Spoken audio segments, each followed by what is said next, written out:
So what's your sentence? So you meet somebody, you go to this restaurant, you're local, maybe you eat there every Saturday for breakfast or something.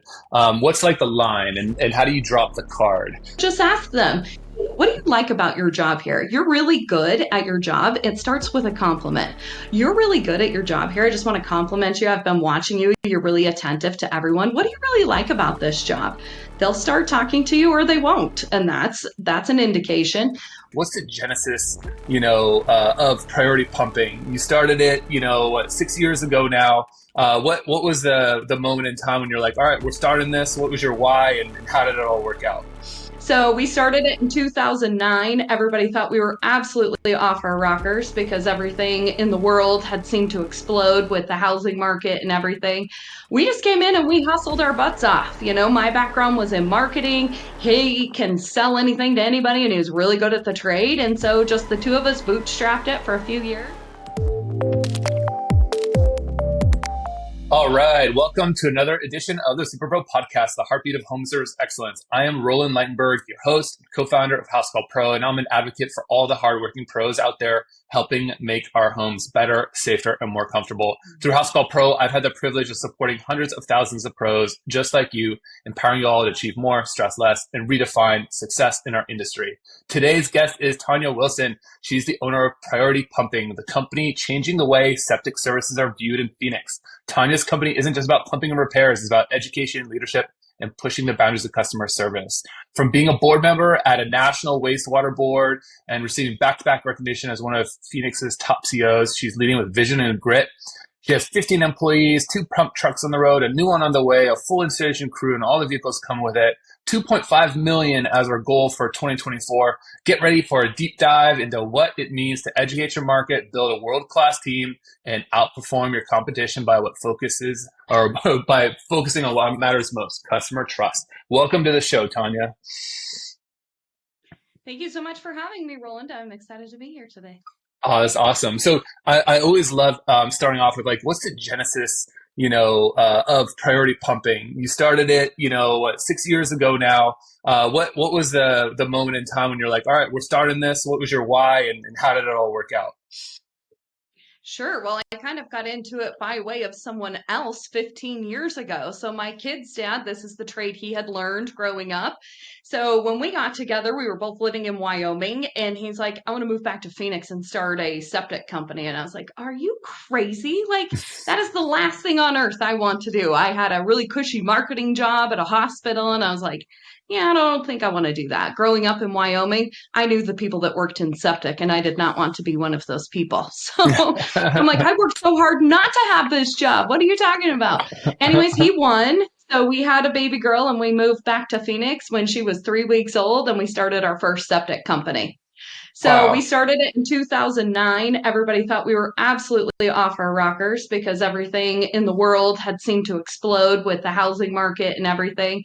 We just Hmm. came in and we hustled our butts off. My background was in marketing. He can sell anything to anybody and he was really good at the trade. And so just the two of us bootstrapped it for a few years. 2 years in, we hired an employee and we built that business to over 7 figures in less than 3 years. So we worked Wow. really hard at that, ran the business successfully for about 5 years. And then a divorce happened. And, things just went to hell in a handbasket real fast. And it was really sad. But what I learned in that whole thing was exactly what makes me the leader I am today. Because what I did with that, when everything fell apart and everything crumbled that we'd worked so hard with, I took the good stuff that we did with that business, removed the bad stuff that we did with that business, and I started a new septic company. So that is Priority Pumping. I own this business 100% on my own.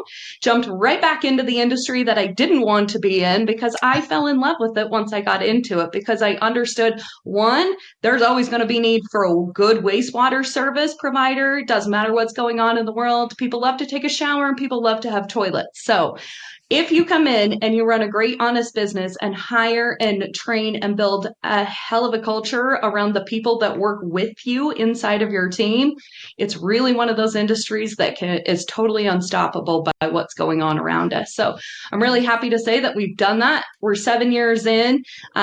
We have consistently been over 7 figures for the last 4 years in this business. We are over the $2 million mark already this year, and we're really looking forward to what is coming up on the horizon. We've got really great, exciting plans that are going to start launching in 2025.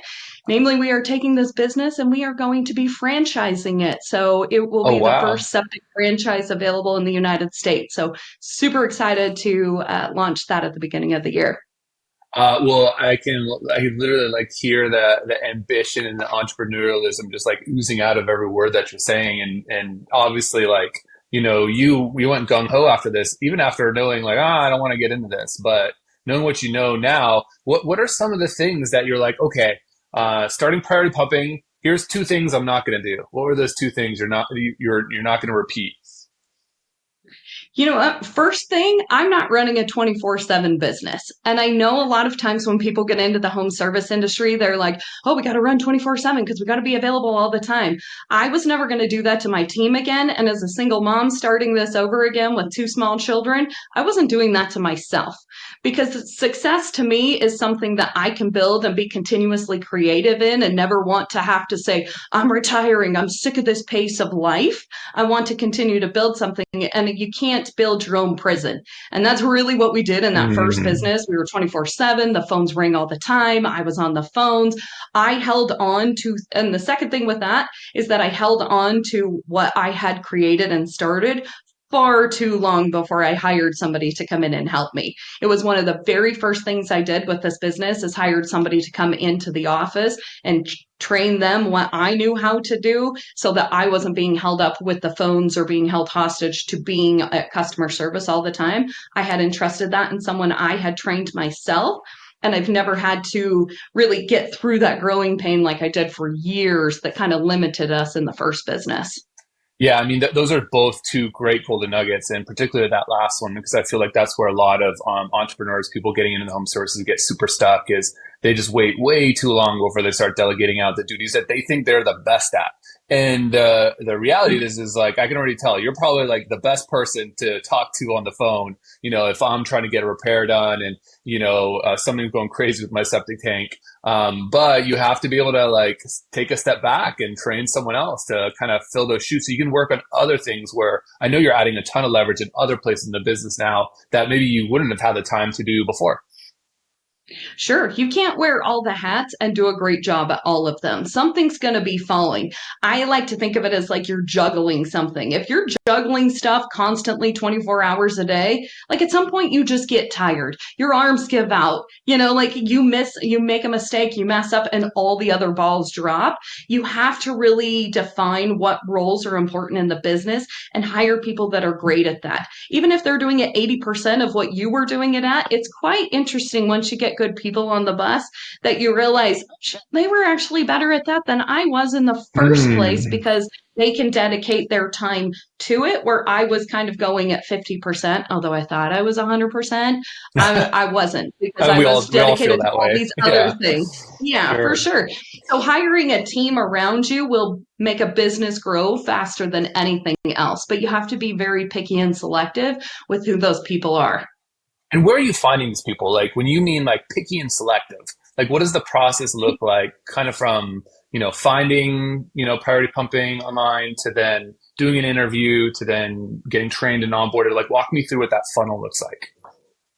Well, I will tell you, that's not an easy thing to do. I'm hiring for a CSR right now. I put it up on Indeed because I always have jobs open on Indeed. I think you should always be hiring. But one of my biggest things is like going out to restaurants, going out to service Mm. oriented places. And if people do a good job waiting at my table and they're exhibiting a very good customer service, let's have a conversation. What are your goals? What are you planning on doing? Does that fit into what I can help you with here at the business? Because I want people to be on my team that I'm invested in them personally, because I really feel like that grows and matures much better team members or employees within the business.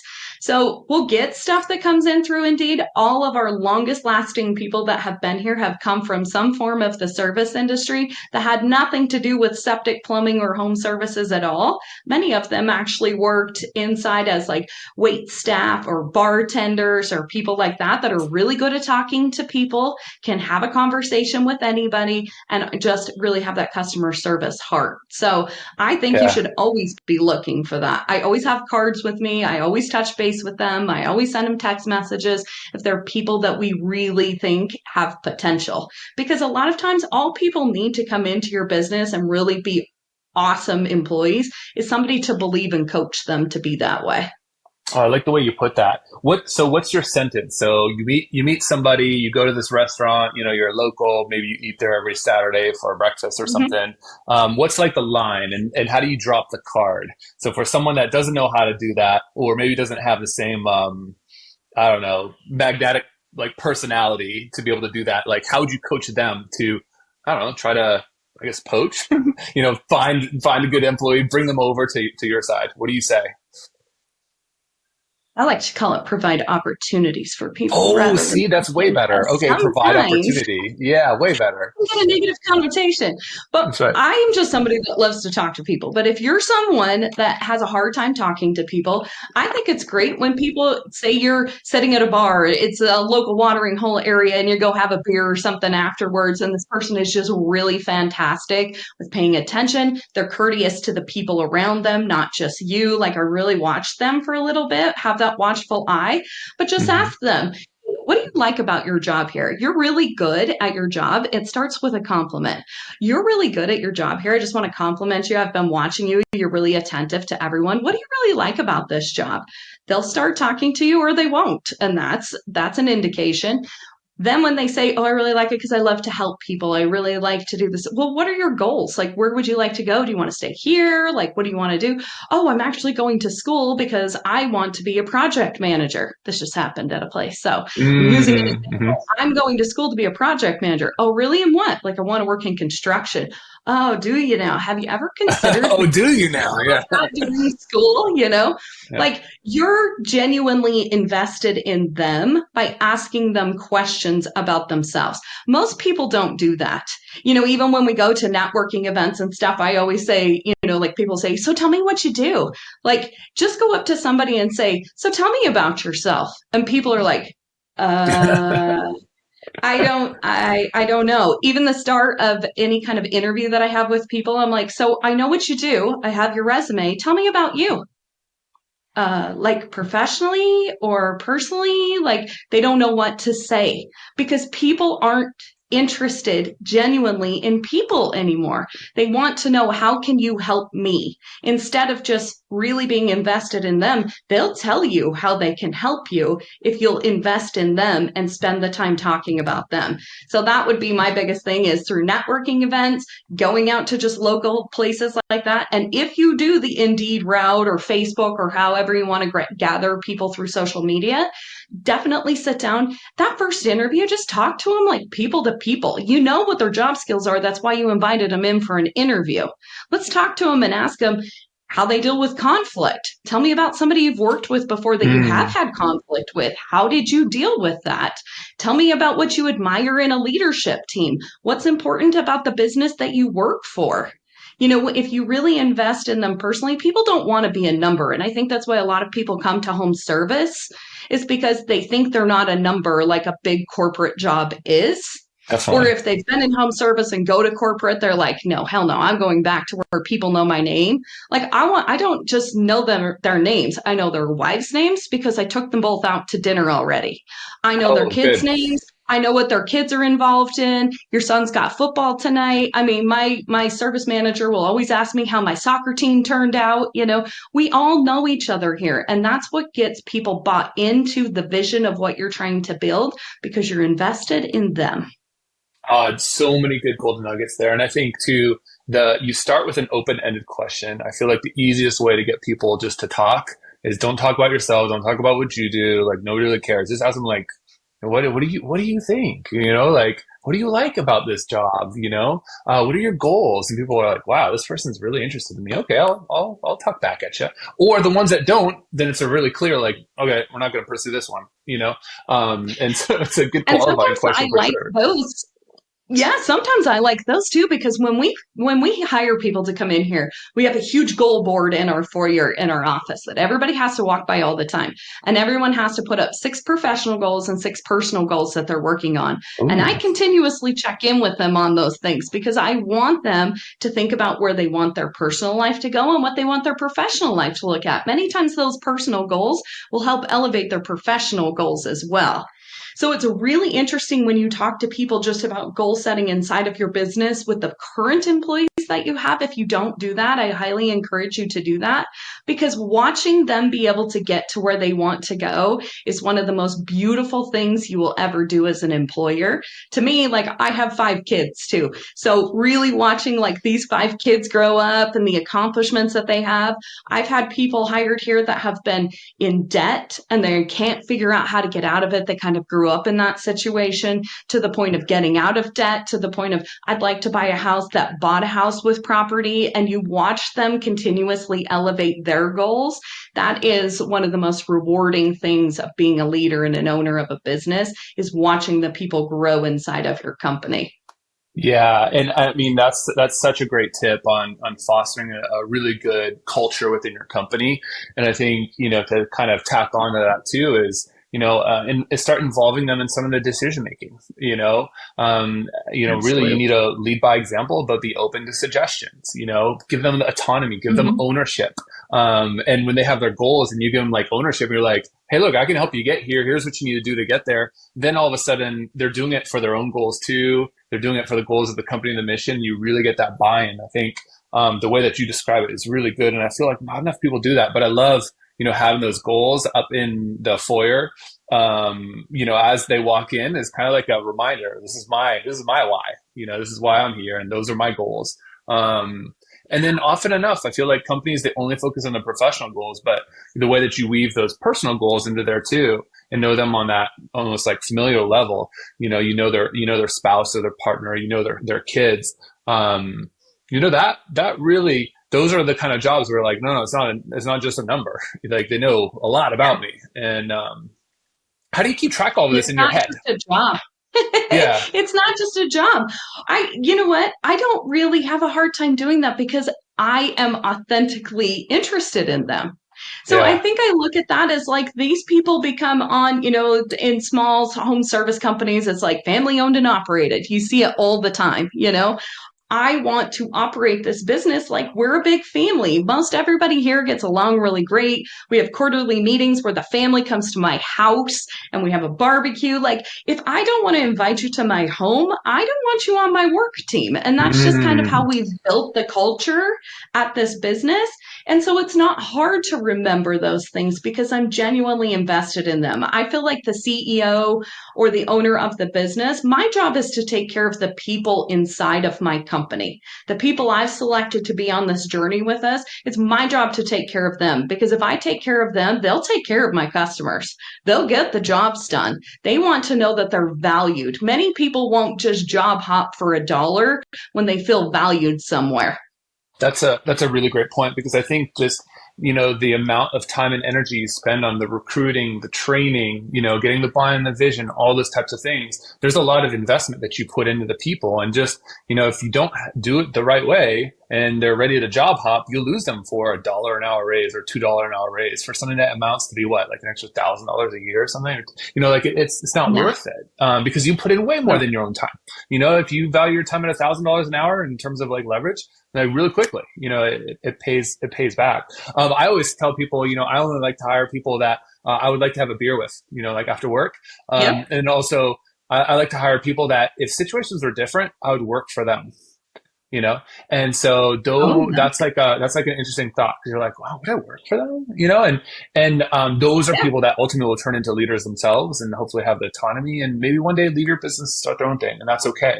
But those are the types of people that are able to like take everything off your plate because they'll have the ownership rather than you constantly have to remind them to do stuff and like, you're showing up late, you're not doing this, you're not following the checklist. That's no fun. That's not a fun business to run. Um, No. so tell me a little bit, like, you're obviously bringing people into the trades if they're, doing something else, and you're providing them with opportunities, which is now I'm going to start calling it that. I like that. How do you envision, making sure that today's youth really starts to consider and kind of drop that stigma around joining the trades, joining home services? Like, what do you think needs to change, or what can we do to to aid that?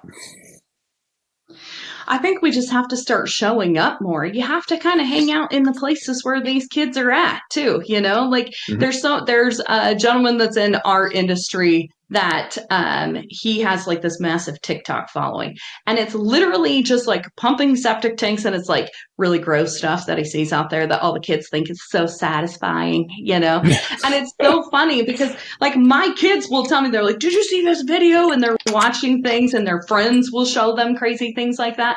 But showing up in places like that and demonstrating what it is that we're doing and how they can work with their hands.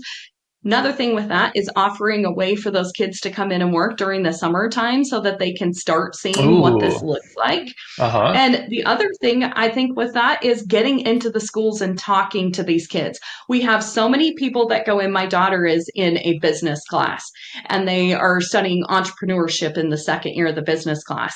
But they have for entrepreneurship, their speakers coming in as like the guy that manages the men's warehouse. And I'm like, that's not how I picture entrepreneurship. That's like a corporate thing. Like That's right. we want to get like reach out to the schools. If this is something that you're interested in, like reach out to the schools. I reached out to that teacher as soon as she told me that. I'm like, please let me come talk to your class and my daughter's like, no, mom. I'm like, more people have to talk about this stuff because we have to be in front of these kids. They have to know what's happening. I think if you look at it generationally, like I'm 42 years old. So, like, I grew up in a blue collar area in Wyoming. Like, everyone went to the oil rigs or they were out doing construction. So, I mean, that's what I grew up in. But a lot of people, I'm in the Phoenix market now, they don't look at that. Now it has a Hmm. stigma of if you don't go to college, you have to do one of these crappy jobs and you have to work really hard and you have to do all this stuff because social media has taught us that you can be a millionaire and not work very hard at it, right? Yeah, right. Which is We're all false. YouTube stars. Yeah. But we have to start going in and talking to them about what this opportunity looks like. We have to start one being a great example and having those conversations with our kids. If they're not headed to be an engineer, a doctor, or something that requires a 4-year degree, like let's teach them that there are other options that they want to do. My son gets through high school, it's going to be a miracle because he's that kid that wants to play with his hands and do things with his hands. And he's really interested in building things and doing stuff. He's not interested in just sitting in a classroom. And we have to look at what education looks like now. It's not just sitting in the classroom. You can do online school. You can go to technology school. My daughter's going to graduate with her cosmetology license because she's dual enrolling in high school and this technology college in high school. When she graduates, she'll already have a license to start doing her job, her career that she wants to do. So let's talk to them about what that looks like. Even if you end up deciding, hey, I want to go to college afterwards and do something with that, what kind of skills are we giving our kids besides video games and getting on the computer? So that they can go get a job somewhere, whether that be chores for responsibility, showing up on time, talking to adults, shaking someone's hand and looking them in the eye. Like little things like that is going to contribute to being hireable for other people. And That's I right. hire a lot of people, I interview a lot of people, and I can't believe how many people my age like have a difficult time making eye contact. It's Yeah. just so fascinating. You walk like driving down the road, you see people out walking. I'm like, I always wave at everybody, and my daughter's like, Mom, they're not going to wave. So it's like a little game that we play to see if people are actually looking at you. Like nobody looks up.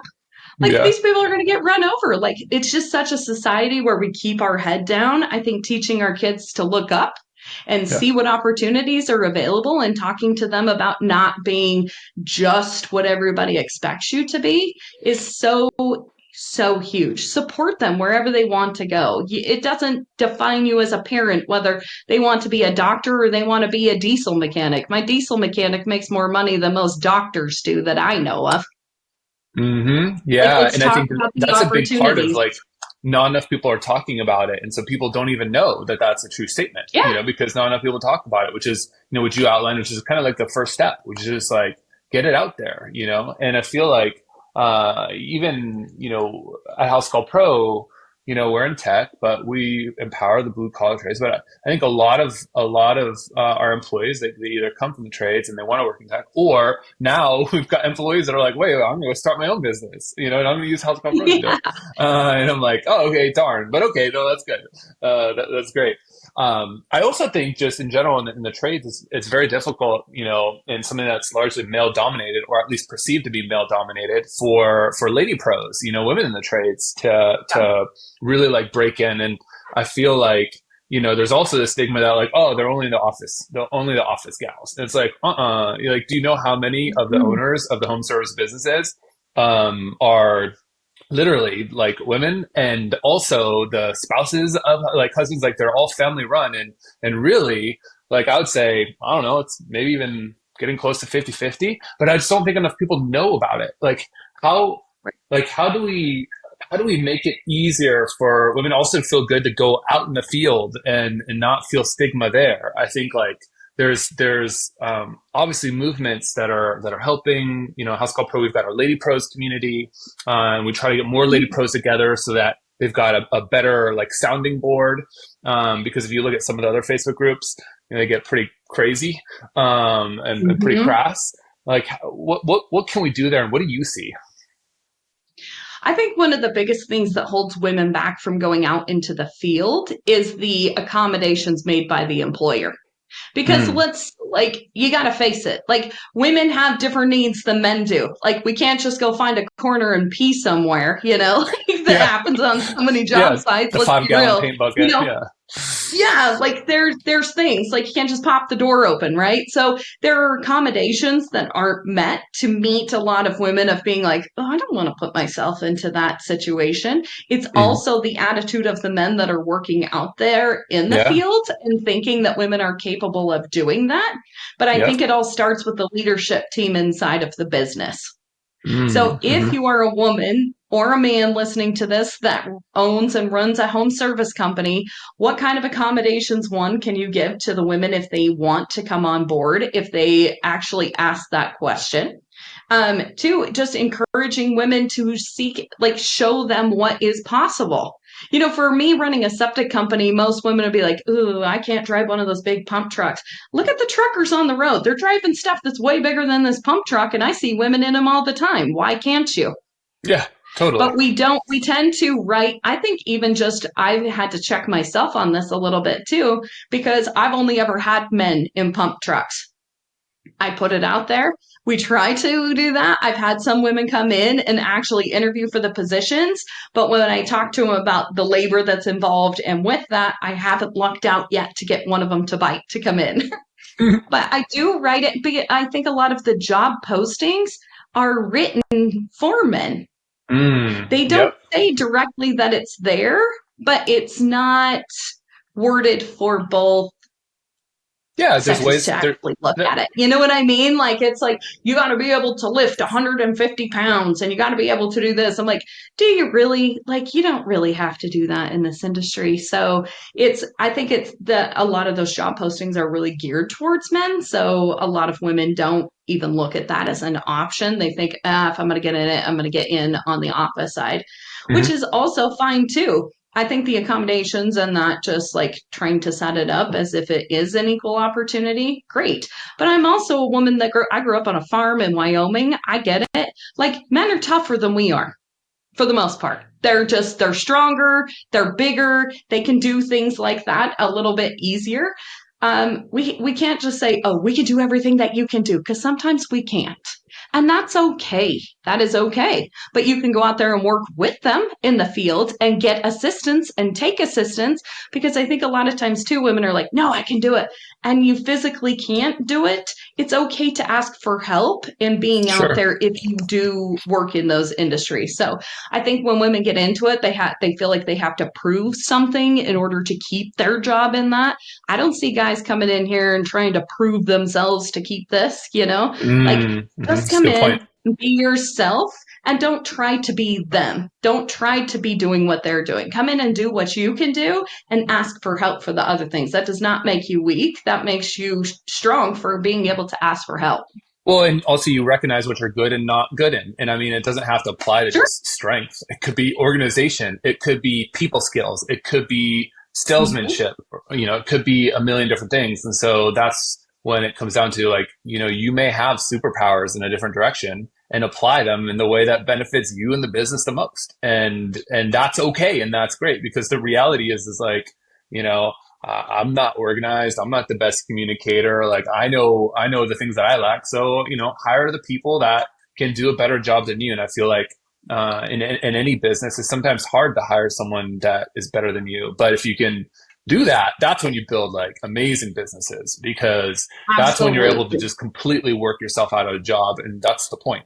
But I think it takes a certain amount of humbleness and knowing what you're good and not good at to be able to do that. And I think if more people did that, I think it'd be an even better place for our lady pros, especially in the home services Absolutely. vertical. Egos don't build companies.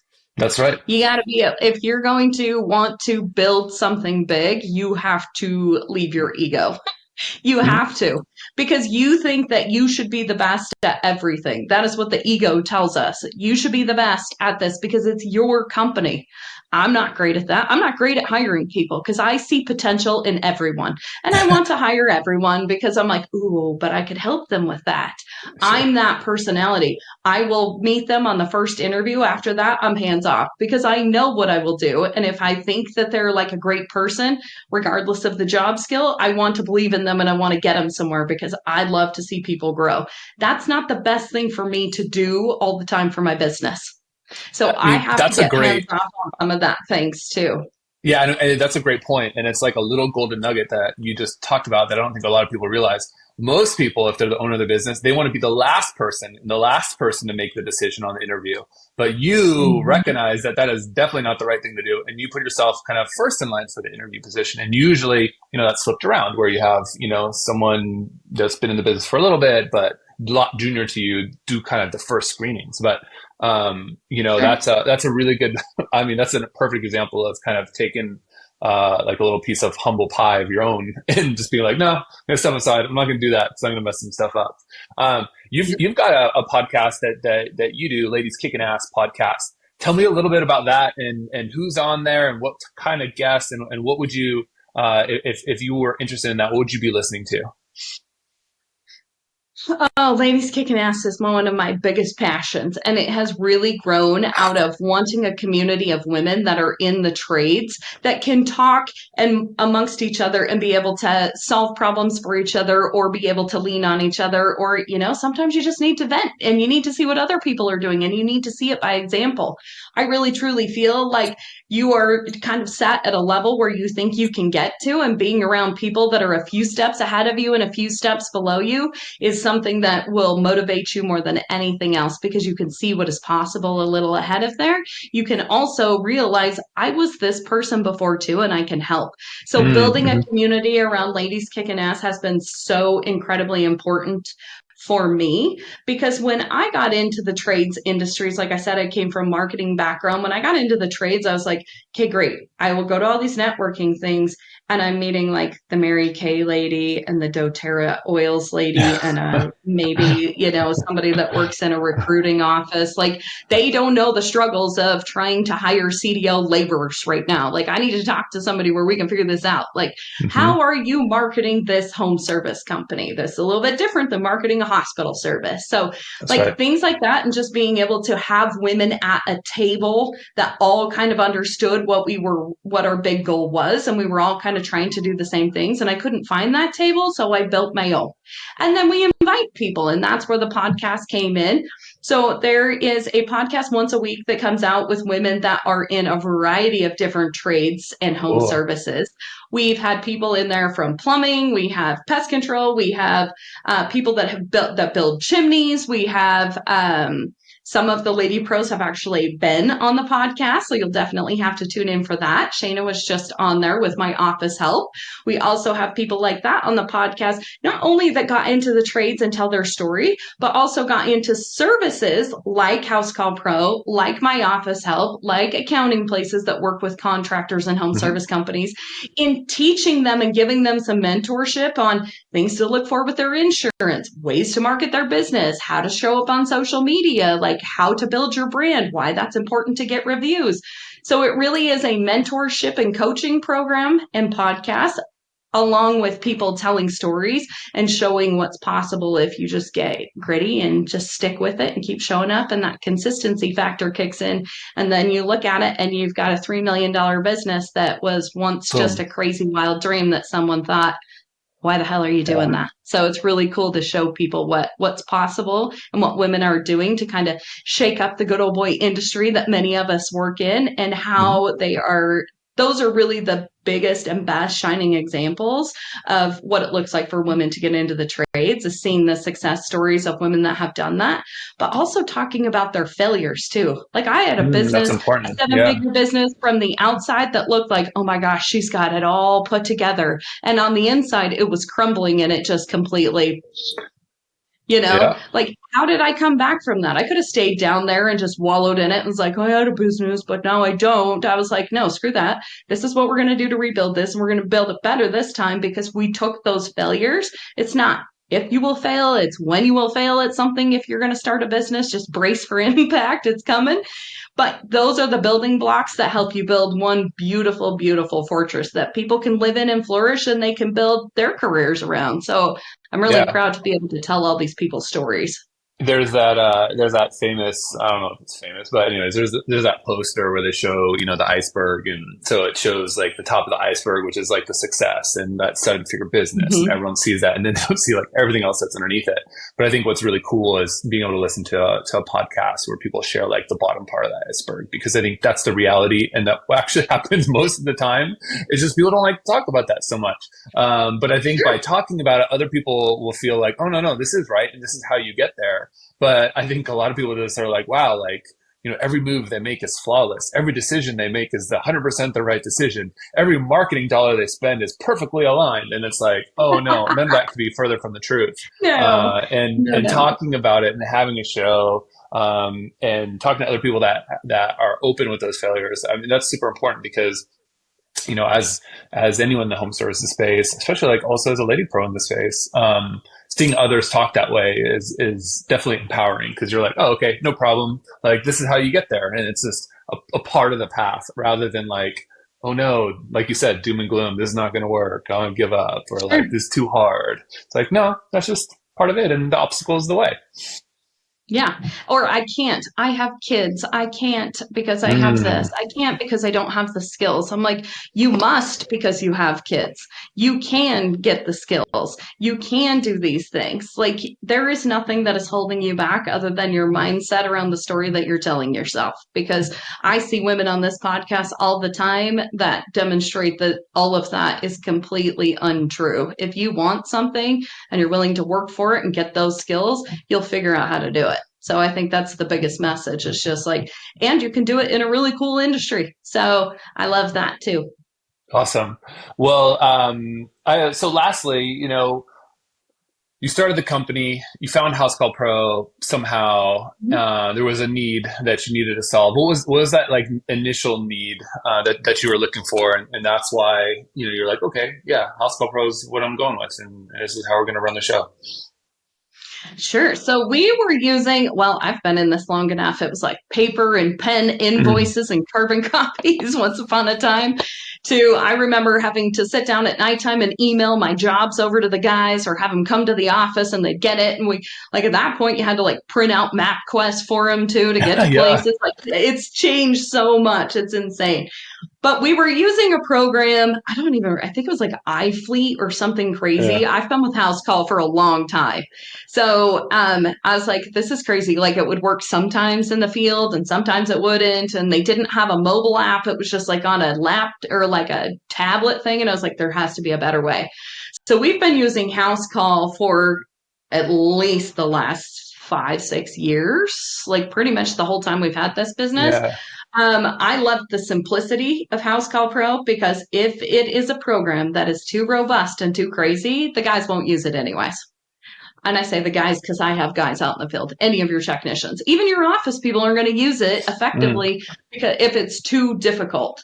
Hmm. We've definitely demoed others. Of course, there's always people that are out there trying to get you to switch. I'm sure you know what I'm talking about. And you look at these programs Yeah. and you're like, great.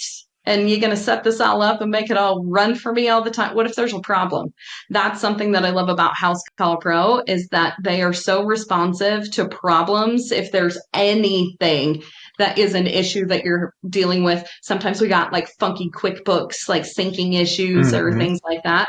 They're so quick at trying to help us figure those things out. So great service, great program, simplicity of use. It's really great for, small, mid-sized businesses. I think I could grow with this for a long time. I don't see a need to switch really ever. Yeah. Because one thing that I love too that you guys have been doing in the last couple of years is there's been a lot of innovation to include more things into the software, which is super important because I look at my software stack now. So if you're like a technology nut like I am, I'm like, I have this one and Here's then my I have this stack. one. And Yep. you look at the end of it and you're like, holy hell, it's like $3,500 a month in subscription fees. Like, how can we put this into one thing? But you Yeah. guys have been really great at taking feedback on the stuff that is important to us and Hmm. start incorporating those things and building those things into it. So I really appreciate that too. The innovation, the ease of use, the price is obviously like a no-brainer. You're saving that Totally. much work inside.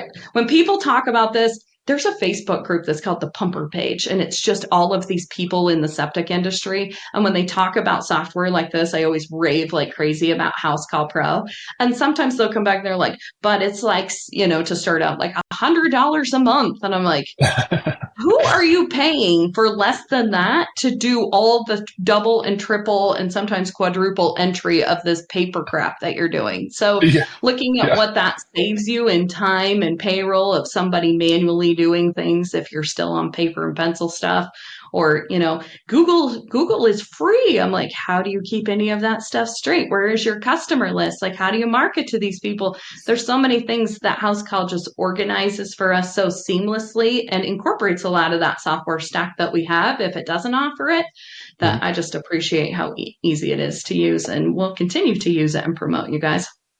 Yeah, no, I appreciate it, and but I would also feel like you guys have been a customer for so long. You've seen the software really evolve, as we've been building it. Mm-hmm. So whereas I don't know, back in 2019 or so, probably had a pretty good looking schedule, a decent mobile app, ability to accept credit cards, and some minor marketing. But now really it encompasses a lot more. And in the last year we launched like VoIP, which is our voice product.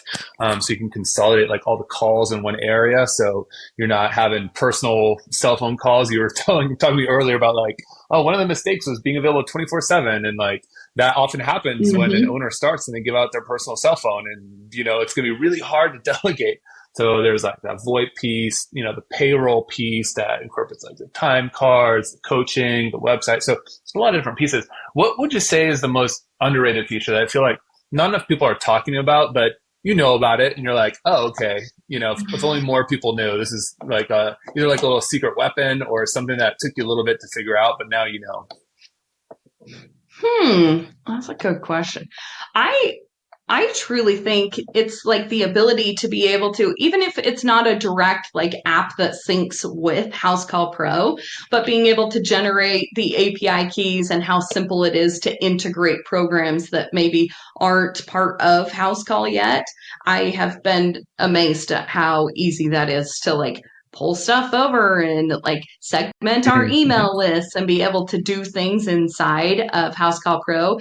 Using the tags has also been super, super helpful for Tags, us yeah. Mm-hmm. in identifying who our customer list is. So we do SMS marketing to customers, which if you don't do that, I highly recommend it because it's one of the biggest returns on investment that we ever use. Everybody checks their text messages. It has a 96% open rate on text messages versus Mm-hmm. like 7 on email. So, definitely being able to segment those. Like if we're sending out something about grease trap pumping, why would I send that to a residential homeowner? Lots of Yeah. times people just have a customer list, and those tags have been able to help us segment those things. So I really appreciate that. Yeah, I'm glad you mentioned that because, when you get powerful tools, it's really easy to be like, send all. And it's like, whoa, whoa, whoa, don't do that. No, no, no. Like, if you know who your customers are and, what kind of message would resonate with them, or not just like what kind of message, what kind of service is even appropriate for this type of customer. I mean, those things are table stakes at this point with the types of things that are available inside of House Call Pro.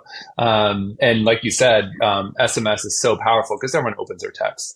They might not all respond, but they're definitely opening them. Like if I look at my phone right now, I like everybody, I go like, show me the amount of texts you have and show me the amount of emails, right? So it's like 0 texts, 4,000 unread emails. And then 653 unread Facebook messages. But such is my life. But I feel like it's 100% true, and it's definitely underrated. We've definitely gone well beyond time, but this has been a great interview. Is there any last like parting words of wisdom? Maybe something that you would tell like baby Tanya 10 years ago, like this one piece of advice, like, when you're really young, like what is that? What do you think people need to hear? One of the biggest pieces of advice that I would give a younger me and people that are getting into this is look ahead. Lots of times when you get into a business, you're looking side to side, you're looking behind you to see who's coming up. And it's almost living in this mentality of like, am I running faster than everybody else? There are going to be seasons in your life where you're kicking ass and you're running faster than other people. There are going to be times when then you're not doing that. But if you're constantly looking side to side and behind you, you're going to trip and fall in places where you would have just been continuing to move forward. Progress is moving forward at whatever pace it is that you're doing. Sometimes you're walking, sometimes you're sprinting. But looking at your business and how can I be better than I was yesterday versus what are my competitors doing is something I would give everybody advice for in this industry. Lots of times people generate their price book based upon, I called around and this is what everybody else is doing. Well, how much does it cost to run your business? Yeah. You're not running a business just like theirs. So don't do that. Look at your numbers every single day too. Look forward, look at your numbers, know your finances, take care of your people, hire people that are talented and get the hell out of their way. I love it. So many great pieces of wisdom all wrapped into just one. Thank you so much, Tanya, for coming on the show. I really appreciate it. And for everybody else that's listening, stay tuned next week for another special edition of the Superpro podcast. Thanks again, Tanya. Thank you. The Superpro podcast is brought to you by House Call Pro, the leading platform for the home service industry. House Call Pro streamlines your workflows and simplifies everything from scheduling and dispatching to communication and billing. Unlock the full potential of your home service business with House Call Pro. Work smarter and more efficiently with streamlined workflows and detailed analytics. Win more business and serve your customers well, every single time. Join more than 40,000 home service pros who have already revolutionized their businesses. Work smarter with streamlined workflows, get organized with centralized information, and scale your business your way. Learn more at housecallpro.com.